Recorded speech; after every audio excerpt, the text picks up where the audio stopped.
بناوی خوا سلاو هاوران بو او کسانی که یکم جراو چنلی بینن لیره چنلی بده سنانی پاره لانترنتا کمنی هات معین هفتانه دو ویدیو لاری او چنلی و بلاو کموا بو اوی تو هیچ شکل ویدیو کان لدست ندید کمن بلاوی آنه کموا چنل که سابسکرایب بکه زنگوله تنشش چالاک بکه و اوی هر کاتی کم ویدیو یک آپلود کم یا خود بلاو کموا یوتیوب لاری نوتیفیکیشن و تو یاگادار کاتوا برزان سایتی هم هر وکولالای چپی وبسایت که بینن کناوی هم وبسایت بیت کوین سایکلانه که واتوانن به برانبر درو الکترونیا کان بعد بهنن و باشی هم وبسایتش او یاورن دو باشی هیا هم وبسایت یک کم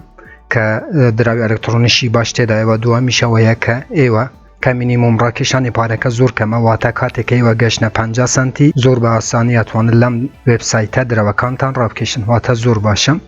که ایوا با یک روز کار کردن یا خود چند ساعت کار کردن نتوانم بگم به 50 سنتی با دروکتان رابکشن بو باشاری کردن لم وبسایت برزانم هر وکو همو وبسایت کانی تر من لینک کم نجرم ویدیوی داناوا ل دیسکریپشن یوتیوب کاته که و کلیک لس لینک که یکن دینا و صفحه باشی ساین اپ یا وروا لاگین هیا لاگین بو کسانه که پیشر نانوسین یان کردوا بلام بو وانه که تازه یانوی نانوسین بکن ساین اپ کن هر وقت وبسایت کانی تر برزانم لبوشای کمان جیمیل کنوسی جیمیل خود به لبوشای دوما یوزر نیم هر ناوک بیت بوچونه جوراوت لیران نوسی لبوشای دوما لبوشای سیاما وشای کنهنی و پاسورد و تا وشای کنهنی نوسی کل حروفی گورو گچکی کپیتال و سمول پیکات به ولا 12 کاراکتر کمتر نبه بوشای آخره که بوشای چهارم دوباره همان پاسورد که لیرانت نوسی لبوشای سیاما لبوشای چهارم دوباره اکیتوا و ام تیکی داگری برزن من بوشای پرکی I'm not robot اصل منی کمروی و دوات لسر رجستر کلیک کی بلام بو کسانی برزانم کاتی که لسر رجستر کلیک کی اگر نچوتا نا وبسایت که و تا صفحه کی رجده دوباره لسا او لینکی که لجیرم ویدیو هم دانوا کلیک بکه و با آسانی چیتا نا وبسایت که بلام چون کم پیشر نانوسینم کردو برزانم نچ مسر بشی لاگین او جیمیل که دایت من وبسایت بو نانوسین لسر وانوسم و هر وها وشانهنیه کش منوسم لیرانه اصل منم کمروم I'm not robot که روبوت نیم و دوات لسر لاگین کلیک کم هر وکو گوتم اگر نچوتا نا وبسایت که یکم جار باج بو آواهات بو اوی بو وزیات روم ببیتوا دیسانه و اچی لسر کاتی که قپاتت کرد دیسانه و لسر لینک که کلیک که و با آسانی دیتا نا وبسایت که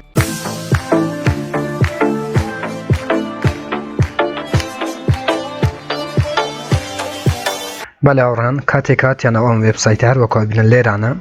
لسر و آماجای پی کردوه که شیباشیان زیاد کردوه لم وبسایت و تا کاتی که تو گشتی 50 سنتی لم وبسایت تو اتوانی با آسانی دراوکت به شیباش راب کشی که باشرین جزدانی پاره تراسوالت من تراسوالتی تایید کم چون که زور جیمت منه برزانم بو اوی کاتی که گشتی 50 سنتی دراوکت به شیبا راب کشی من لینکی باشاری کردن ل تراسوالتش لجیرم ویدیوی دانم بو اوی کاتی که لیرانه گشنه 50 سنتی لیرانه برزانم یک سره دراوکتان به شیبا راب کشن و چندین دراوی تریشته ده که اتوانم به دراوی راب کشن لیرانه یک بیگ هاورم به شگرینگ کان لنا ام وبسایت پیتانریم که چون اتوان لیرانه درو الکترونیا کان به دست بهن باش یکم داشبورد پیشانه ده ویدرو دواتر دین سر و باشه هاورن باشی دوام لیرانه کلایم یا فاوست کاتگوری لسر کلایم یکی هر وکو وبسایت کانی تر برزانم کپچات داته و تو اتوانی همو 4 دقیقه جارک 5 دقیقه جارک ببورن لیرانه کپچای انجام دی و دلار به دست بهنی که دواتر بکید به هر دراوی که اتوی لناو ام وبسایت لیرانه 2 کو 2 اکا 4 1 کو 1 2 اکا 2 ناقص 1 1 اکا کپچاکای انجام دی لیرانه و دواتر لسر ایکونشینه کلیک کی بله هر وکو بینم برزانم بریاونده USDT به دست اینا USD و تا همان دلار هر وکو بینم پاش 5 دقیقه تر من دیسانه واتوانم لیرانه کلایمی انجام بدم و هر وها PTC هیا کاتگوری لسر PTC اکی لیرانش برزانم چندین وبسایت دادته که تو به تماشا کردنی هم وبسایت دلار به دست اینی بونمونه لیرانه 19 وبسایتی تو اتوانی تماشا بکی و دلار به دست بینی با یکی کیان انجام بدیم برزانم لیرانه بری پارکش نوسره لیرانه ویو اد سیا ویو اد کاتگوری لسر ویو اد اکی برزانم هر وکو من کارکان انجام ده لیرانه هر وکو بینن ثانیه شمار ده تا کوتاه و به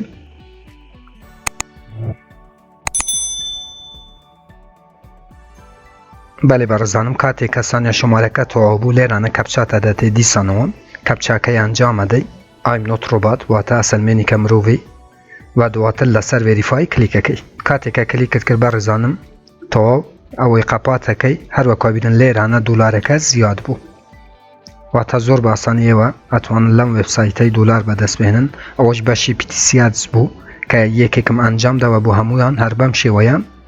که بویم شرح کرد انجام مدن هر وکا بینن 18 دانه ماوه و هر وها برزانم بشی شورکات لینک یا لیرانه کاتی کلیک لسر شورکات لینک کی که 18 شورکات لینک تداتی شورکات لینک کان کمکیس حاجن چونکه چند صفحه تر بیته و بلام ایواتوانن لسر کلایم کلیک بکن و بچن شورکات لینک کانش انجام بدن من بو اوی ویدیو کی زور درش نبیته و او کاری انجام ندم لبشی شورکات لینک کان بخوتان اتوانن کلایم بکن و بچن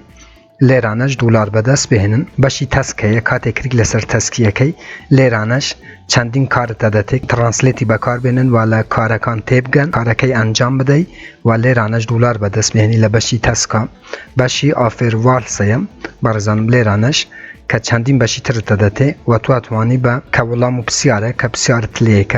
و تو اتوانی بچی لو بشانه و دیسانه و دولار بدست بهنی او باشانه شرح نکم برزانم بو اوی ویدیو که درش نبیتوا بلام زور با آسانی و اتوانن لباشی آفر والس و هر وها تسککان اتوانن دولار بدست بهنن باشی گیم هیا که مچونه سر برزانم باشی گیم چونکه او باشه قماره هر وکو قماره که من بوی و شرحش نکم پیم باشره که مچونه ناوه چونکه وکو قماره که برزانم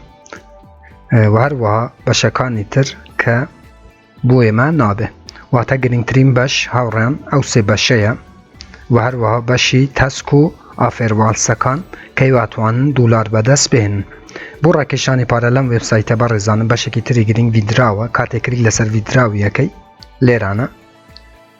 هر وکو بینن لیرانه برزانم هر وکو بینن چندین دراوه که تو اتوانی دراوه کاتی که گشتی 50 سنتی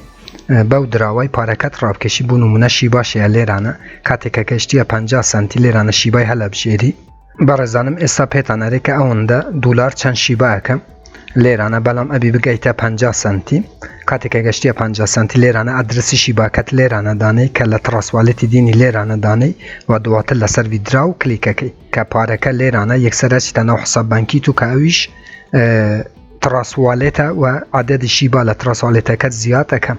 اوش باشی ویدراو بو برزانم که بویم شرح کر که چون اتوانن لیرانه ادرسکی دانین کاتی گشنه 50 سنتی و دراوکتان راب کشن و هر وها باشه کی تر برزانم باشی ریفراله که من لهمو ویبسایت کن او باشی بوی و شرح کم چون که زور گرینگه لیرانه ریفراله یا کاتی دیتا خواره و برزانم لیرانه کاتی کلیک لسر ریفرالیه کی لیرانه لینکی کتادتی هر وکو بینن او لینکی کوپیه کی برزانم ادای با او کسی که اتوی با لینکی تو بین ناونوسین لم ویبسایت بکه و تو لری لینکی خودت و زیادترین قازان چکی و تا زور گرینگه ای و او لینکی کوپی بکن